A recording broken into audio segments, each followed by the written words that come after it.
굿모닝! 안녕하세요, 전야입니다. 오늘은 제가 채널에서 단 한 번도 하지 않았던 얘기를 할 건데요. 제가 광고용 영어 리뷰 영상을 제외하고는 한 번도 영어 공부 방법, 영어 단어, 영어 표현 알려주기 이런 거를 단 한 번도 언급한 적이 없었거든요. 왜냐면은 그런 영어를 가르쳐주는 채널이 너무 많기 때문에 경쟁력이 딱히 막 와닿지 않을 거라 생각했어요. 하지만 이제는 2025년이고 새해가 다가오니까 제가 영어를 어떻게 공부했는지 궁금해하시는 분들이 많아서 제 영어 공부 일대기와 지금 추천한 영어 공부 방법, 그리고 영어 공부 앱 비교 및 추천, 그리고 영어 공부 관련 Q&A 이렇게 세 가지로 나눠서 정리를 해보도록 하겠습니다. 첫 번째, 제 영어 공부 방법인데요. 솔직히 언어는 현지에 나와서 사는 게 최고예요. 그럼 모두들 아시잖아요. 그런데 현실이 녹록지 않을 뿐이죠. 제가 사실 일본에 워홀을 다녀왔었습니다. 히라가나만 아는 채로 일본 워홀 현지에 똑 떨어졌었어요. 그래서 언어를 아무것도 모르는 채로 살아가고 새로 시작하는 기분이 뭔지 잘 알아요. 솔직히 제가 일본에 딱 도착했을 때도 한국에서는 며칠 걸릴 가타가나 외우기라던가 아니면 주문하는 법 외우기 살아야 되니까 생존 언어잖아요. 살아야 되니까 이걸 외워야 된다는 마음에 하루면 다 외우고 그럴 수 있었거든요. 근데 한국에서는 약간의 그런 모티베이션이 부족하다. 먼저 제가 초등학교 때는 저희 부모님께서는 한 번도 저를 학원다운 학원에 보내지 않으셨어요. 대신 원어민 선생님이 계신 학원에 저를 보냈습니다. 가장 오래된 영어 학원 기억을 꺼내봐 하면은 미국인 데이비드 선생님이셨는데 밖에 나가서 같이 산책을 하면서 아 저거는 벚꽃이고 저건 개나리야 이런 대화를 했던 기억이 나요. 그게 아마 한 9살 때쯤. 그렇게 원어민 선생님으로 스피킹을 키웠고요. 리딩과 단어, 보캐뷸러리는 어떻게 했냐면은 IDC라는 학원이 있었어요. 그게 뭐냐면 이런 식으로 종이 한 장을 주고 위에 오늘의 단어 10개 써있고 그 다음에 오늘의 본문 이렇게 있었거든요. 그래서 이 단어를 빨리 외우고 밑에 있는 문단을 속독을 하는 거예요. 그래서 그거를 내 머릿속에 빨리빨리 외울 수 있게. 근데 그게 약간의 타이머 테크 강제성이 있어서 제 단어의 수준이 급격하게 올라갔죠. 그리고 영어를 빨리 읽을 수 있는 속독 능력까지. 지금은 이게 존재할까 모르겠네요. 그리고 중학교 때는 과외를 조금 했어요. 근데 이 과외는 문법의 틀을 잡아주는 과외였어요. 왜냐하면 초등학교 때 제가 스피킹 했죠, 리딩 했죠, 보캐뷸러리 했죠. 하지만 제가 문법은 제대로 틀을 안 잡았기 때문에 문장 형식 바꾸기 이런 거를 붙잡아주는 선생님을 만났습니다. 그 외에는 일절 다니지 않았어요. 그리고 고등학교 때는 이제 내신을 준비하다 보니까 학원을 잠깐 다녔었는데요. 그 내신 준비하는 영어 학원이 굉장히 별로더라고요. 이게 너무 주입식이잖아요. 그래서 그때는 2개월 다니고 학원을 끊었습니다. 그 대신에 제가 이제 유학을 준비할 때 IELTS를 따야 했었는데 강남에 있는 IELTS 학원까지 편도 2시간 반 거리를 월화수목금 17살 때 왔다 갔다 하면서 공부를 했는데요. 그 학원에선 당연히 IELTS를 쭈르르 가르쳐주지만 제가 언급하는 이유는 뭐냐면 이 학원에 미드업 시스템이 있었어요. 위층은 IELTS 영어 학원이었고 아래층은 외국인들을 위한 한국어 학원이었단 말이에요. 이래서 한국어를 배우고 싶어하는 외국인들, 영어를 배우고 싶어하는 한국인들을 만나게 해줬어요. 제가 거기서 친구를 엄청 사귀었습니다. 전 엄청 외향적인 거 아시죠? 지금 생각해보면 영어를 전혀 잘하지 못했어요. 같이 놀고 싶으니까, 끼고 싶으니까 친구들을 사귀고 막 스위스 친구, 브라질 친구, 포르투갈 친구 막 여자애들 다 데리고 롯데월드를 갔던 기억이 나요. 저는 그렇게 해서 IELTS를 스피킹으로 완전 끌어올렸습니다. 영어가 가장 빨리 느는 순서는 리스닝, 스피킹, 리딩, 라이팅 순이라고 생각이 들거든요. 귀가 트일 때까지 계속 리스닝을 할 수는 없잖아요. 그래서 가장 중요한 거는 문법을 마스터한 후에 인풋을 늘리는 게 제일 중요하다고 생각을 해요. 왜냐하면 문장을 들어도 이게 뭐가 동사고 뭐가 주어인지 모르면 구분을 할 수가 없어요. 예를 들어 이런 문장이 있어요. 그런데 여기에서 내가 뭐가 주어고 뭐가 동사인지 모른다. 그러면 이 participate라는 이 동사를 외울 수 없겠죠? 왜냐면 여기서 배워가는 게 없을 거 아니에요. 이게 바로 문법을 알아야 문장을 분리해서 배울 수가 있다는 뜻이에요. 그래서 제가 가장 추천하는 빨리 영어를 늘리는 방법은 문법 책을 마스터하면서 자투리 시간에는 영어 앱이나 영드, 미드를 보는 게 가장 빠른 방법이라고 봅니다. 언어를 배울 때 가장 뿌듯함을 느끼는 순간은 아, 나 이거 아는 건데 라고 느끼는 거거든요. 그래서 현지에 갔을 때 재밌다는 거예요. 난 이거 공부했는데 내 말을 알아들어. 이게 재밌는 거거든요. 그래서 문법을 하면서 인풋이 있어야 나의 것으로 만들 수 있다. 제 영어 공부 일대기 및 영어 공부 방법 추천이었고요. 여기서 말하는 영어 앱은 어떤 걸 써야 되냐. 거의 1년 동안 유튜브를 하면서 정말 많은 영어 앱을 소개를 받았단 말이에요. 근데 솔직히 말해서 저는 이제 영어 공부를 할 레벨은 아니잖아요. 영국에서 이제 저희 과에서도 퍼스트 등급인 최상위권으로 졸업을 할 만큼 저는 영어를 더 이상 공부를 할 필요는 없어요. 하지만 영어 앱 리뷰를 하기 위해서 제가 광고했던 모든 앱들을 다시 확인을 해봤는데요. 첫 번째로 스피킹 앱이에요. 앱의 매끄러움 순위.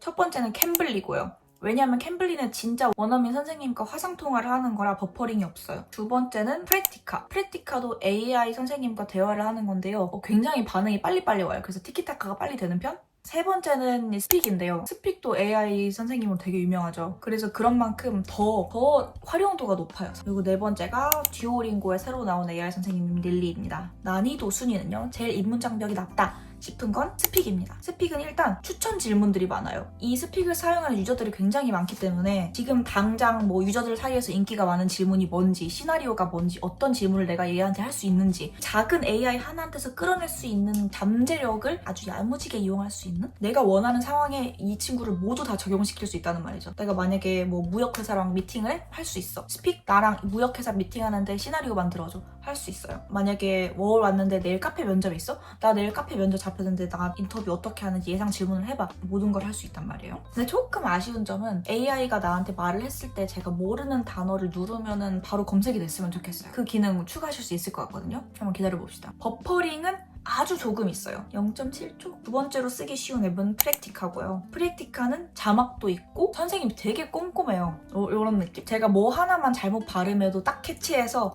너 이렇게 말해야 되는데 라고 말해주는 거예요. 그래서 내가 몰랐던 이런 부분을 지적을 받는 느낌? 하지만 AI라 타격은 없다. 이런 난이도고요. 그리고 세 번째는 듀오링고인데요. 듀오링고가 AI가 제일 깔끔해요. 듀오링고가 UI가 제일 깔끔해요. 이 릴리랑 진짜 대화하는 느낌이 들긴 하는데 자막이 없어요. 그리고 느려요. 조금 아쉽습니다. 그리고 네 번째가 캠블리인데요. 제일 난이도가 높다고 한 이유는 실제 사람이라서 조금 부담스러울 수가 있다. 왜냐면 저도 캠블리로 대화를 나눴는데 아무래도 원어민이시다 보니까 제가 살짝 긴장을 하게 되는 부분이 없지 않아 있었거든요. 근데 난 진짜 원어민이랑 대화를 해서 실력을 쑥쑥 늘리고 싶다 하면은 캠블리도 좋을 거라 생각이 듭니다. 그리고 구독권 순위인데요. 가장 저렴한 구독권은 프랙티카입니다. 두 번째는 듀오링고, 그 다음이 스픽 플러스. 스픽 플러스는 원래 74만 7,500원 정가라고 되어 있지만 29만 9,900원에 상시 할인을 하고요. 특별 할인으로 22만 9,000원으로 할인을 할 때가 있어요. 제가 이 영상을 올릴 때쯤엔 스픽이 새해 할인을 할지도 모르겠네요. 스픽이 새해 할인을 한다면 제가 여기 영상 링크에 붙여놓을게요. 이 화면을 캡처해서 갤러리에서 복사해서 사파리에 붙여놓으시면 됩니다. 아니면 댓글에도 달아둘게요. 그 다음 가장 비싼 게 캠블리. 캠블리는 연 98만 5천원의 구독권을 가지고 있습니다. 아무래도 실제 사람이다 보니까요. 이렇게 영어 앱 비교도 마쳤고요. 세 번째는 제가 인스타그램으로 받아본 영어 공부 관련 질문들이에요. 딱 13개 꼽아봤습니다. 첫 번째, 파파고나 챗 GPT로 공부하는 거 추천하시나요? 저는 솔직히 비추천합니다. 왜냐하면 챗 GPT가 이번에 프리미엄 엔진과 더 프리미엄인 엔진이 나왔잖아요. 근데 그 엔진의 차이가 생각보다 커요. 그리고 챗 GPT가 항상 옳은 말만 해주진 않습니다. 그래서 크로스 체크를 해야 되는데 새로 공부하는 언어면 그 크로스 체크가 어렵다는 점. 그리고 파파고는 해외에서 급할 때 번역할 때 아니면은 쓰는 거를 살짝 비추천하긴 해요. 왜냐면 확실히 문맥을 벗어난 번역을 해주는 때가 가끔 있어요. 그래서 파파고나 챗 GPT로 공부하는 건 웬만하면 굳이입니다. 두 번째, 일상소통한 레벨까지 가려면 얼마나 영어 공부를 하면 될까요? 저는 이건 진짜 사람의 마음가짐에 따라 다르다고 생각하거든요. 여행을 갈 때 비행기에서 그냥 그 나라의 인사말, How are you? 오늘 어땠어? 질문하는 법, 주문하는 법, 도와달라 하는 법, 그 인사말을 다 외우고 가요. 그러면은 1시간 만에도 솔직히 일상생활 소통은 할 수 있어요. 근데 내가 이 사람이랑 스몰톡을 할 수 있을지 말지, 그러니까 내가 머릿속에 생각하는 말을 입으로 뱉을 수 있을지, 이거는 나의 마음가짐에 달렸지만 저는 길면 한 달 봅니다. 진짜 금방이에요. 저는 1시간 만에도 할 수 있는데요. 한 달이면 충분하지 않을까요? 세 번째, 정말 왕 초보면은 어떤 걸부터 시작해야 되나요? 문법 책부터 사세요. 문법 책을 산 다음에 앱과 미드 영드 보는 거를 병행하세요. 그래야 안 질립니다. 문법 책은 학생들 수업해줄 때 항상 그래머인 뉴스를 사용했어요. 근데 솔직히 시중에 있는 아무 문법책 사도 되게 잘 나와 있어요. 서점에서 가장 접하기 쉬운 걸로 해보시길 바랄게요. 그리고 Advanced Level, 정말 레벨이 높다면은 어떤 앱을 쓰는 게 좋을까요? 그러면은 저는 당연히 원어민이랑 직접 대화할 수 있는 캠블리 아니면은 미더블 나가보는 건 어떨까요? 진짜 언어 교환 모임을 나가보는 거예요. 그게 진짜 효과는 최고긴 해요. 다섯 번째, 미드 영도 추천해주세요. 솔직히 제가 인터넷에서 그런 걸 많이 봤거든요. 뭐 메디컬 드라마 보면은 실제로는 도움이 안 된다, 아니면 형상을 보지 마라. 근데 솔직히 드라마는 다 사람 사는 일상을 말하는 거라서 아무거나 보셔도 됩니다. 프렌즈 영어 배우면은 90년대 뉴욕 아저씨가 얘기하는 것 같아서 프렌즈는 보지 마라 하시는데, 프렌즈 쓰는 표현도 다 요즘에 다 써요. 그래서 그냥 재밌는 거 보시면 돼요. 저는 개인적으로 좋아하는 미드는 프렌즈, 그리고 영국 드라마는 셜록, 그리고 해리포터. 진짜 유명한 것만 계속 보는 사람이거든요, 저는. 이 세 개가 제 심금 울렸기 때문에 저는 이것만 정말 20번 넘겨왔습니다. 6번째, 문장 구사하는 법 알려주세요. 근데 솔직히 이런 정도의 문장은 다들 알잖아요? 여기서 D를 붙이면 과거형이 돼요. 난 널 사랑했어. D를 지우고 we를 붙이면 난 널 사랑할 거야 가 돼요. not을 붙이면 난 널 사랑하지 않을 거야 가 됩니다. 이런 식으로 기본적인 문장 구조는 한국인이라면 알고 계세요. 그래서 완벽한 2형식 문장, 3형식 문장 만들어야 돼 이런 거는 절대 신경도 쓰지 마시고요. 저는 학생들을 가르칠 때 1형식, 2형식, 3형식이 뭔지 알려주지도 않습니다. 그냥 이 기본 문장을 가지고 시제를 어떻게 변환하는지 안다. 이거면 정말 영어는 다 뗐다고 생각하시면 돼요. 그래서 저는 무조건 문장 변화, 그리고 동사 3단 변화를 영어과에서 제일 중요하게 생각을 합니다. 그리고 7번째, 귀 트이는 법이 뭔가요? 솔직히 막 많이 들어야 들리는 거 맞아요. 근데 그만큼 많이 읽어야 더 들립니다. 왜냐면은 인간은 시각의 동물이기 때문에 내가 아까 보여줬던 이 단어, 이 처음 보는 단어인데 내가 어디서 한번 봤어. 그리고 이거를 participate 읽을 줄 알아. 근데 미드에서 어느 날 갑자기 해리포터가 participate 라고 대사를 했을 때 나 저거 어디서 들어봤어 하잖아요. 이게 바로 단어가 머리에 기억에 남는 방법이에요. 그러니까 많은 것을 읽어봤고 들어봐야 귀가 트이는 거예요. 계속 듣기만 하지 마시고 읽어도 보세요. 비즈니스 영어는 어떤 앱을 쓰는 게 좋을까요? 솔직히 비즈니스 영어는 스픽을 쓰는 게 제일 괜찮을 거라고 봅니다. 왜냐하면 스픽에는 코스도 있거든요. 영어 강의도 따로 있기 때문에 AI 튜터를 이용하는 것도 좋지만 강의를 들으면서 어떤 식으로 뭐 예의 범절이 흘러가는지 미팅의 흐름에 따라서 어떤 단어를 쓸 수 있는지를 먼저 외워두시면 더 좋을 것 같아요. 왜냐하면 비즈니스 영어는 훨씬 더 포멀하기 때문에 일상 영어랑은 정말 많이 다르거든요. 그 다음 현지인들이 쓰는 관용어와 수거를 잘 배우고 싶어요. 근데 솔직히 저는 영어 공부를 마스터한 사람이 아니라면 굳이 관용어와 수거에 집착할 필요는 없다고 생각하거든요. 여러분들도 한국에 갓 온 외국인이랑 대화를 한다고 했을 때 내가 오늘 학교를 갔다 왔는데 말이야 과제가 아주 첩첩산중인 것 같아 라고 어려운 말 안 쓰시잖아요. 외국인들도 그래요. 저희가 외국인인 걸 알면은 딱히 그런 어려운 관용어 수거를 쓰려고 하지 않거든요. 그래서 나는 이 사회에 녹아들 거야 라는 게 아니시면은 한국에서는 굳이 관용어 수거에 집착하실 필요가 없습니다. 그 전에 문법부터 완전히 마스터하는 게 가장 좋아요. 그리고 10번째, 통문장으로 암기하는 거 좋나요? 아주 굿이라고 생각합니다. 제가 이거 예시 문장 보여드렸던 것처럼 통으로 문장을 암기를 하면은 다 나중에 분리해서 쓸 수 있게 돼요.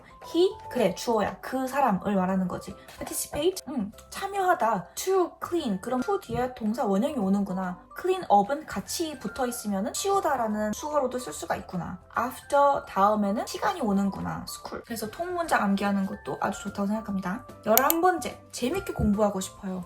재밌게 공부하고 싶으면은 케이크 앱을 추천드립니다. 케이크 앱이 뭐냐면은 영드, 미드에 나왔던 표현들을 한 3초간 클립으로 따서 이런 단어가 나왔어 하고 영상이랑 같이 보여주는데요. 영상이랑 같이 보여주기 때문에 확실히 재밌어요. 그래서 그거를 보다 보면은 이 드라마 더 보고 싶다 하는 게 또 생길 거 아니에요? 그러면 그 드라마를 계속 보세요. 그게 바로 인풋이 늘어나는 겁니다. 그래서 재밌게 공부하고 싶다면 케이크 앱 한번 써보시고요. 그 다음에 12번, 원어민처럼 강세 넣는 법을 배우고 싶어요. 강세는 무조건 인풋이에요. 저희가 사전을 본다고 해서 사전이 읽어주지 않잖아요. 그거를 들어야 할 수 있는 거니까. 그리고 사람마다 그 강세를 말하는 방법은 조금 달라질 수가 있거든요. 이거는 무조건 인풋입니다. 영화, 드라마 아니면 외국인 나라의 대화 많이 하세요. 마지막, 발음과 연음이 어려워요. 발음과 연음 같은 경우에는 리스닝 후에 쉐도잉하는 본인의 센스가 가장 중요해요. 예를 들어서 한국인들이 발음하기 어려워하는 단어가 있는데요. 이런 문장이 있으면요. 요거 발음을 조금 어려워하세요. I should have left early 이렇게 발음을 하는 건데요. should have의 줄임말이거든요. 이런 거는 미드 보실 때 I should have left early 라고 대사를 하는 문장을 들었으면 그거를 따라해보는 게 중요하죠. 제가 그래서 어려운 발음은 듣고 나서 그 사람이 말하는 방법을 캐치해서 쉐도잉하는 게 그게 바로 저는 쉐도잉하는 센스라고 생각을 합니다. 그래서 발음과 연음 같은 경우에는 듣고 나서 꼭 입으로 따라해보시길 그리고 잊지 마시길 바랍니다. 자, 이렇게 해서 저의 영어 공부 방법, 영어 공부 앱 비교 및 추천, 그리고 영어 관련 Q&A까지 긴 영상이 끝이 났는데요. 새해 영어 공부 플랜에 도움이 많이 되었길 바랍니다. 이 외에도 궁금한 점이 있으면 댓글로 남겨주세요. 감사합니다. 바이바이.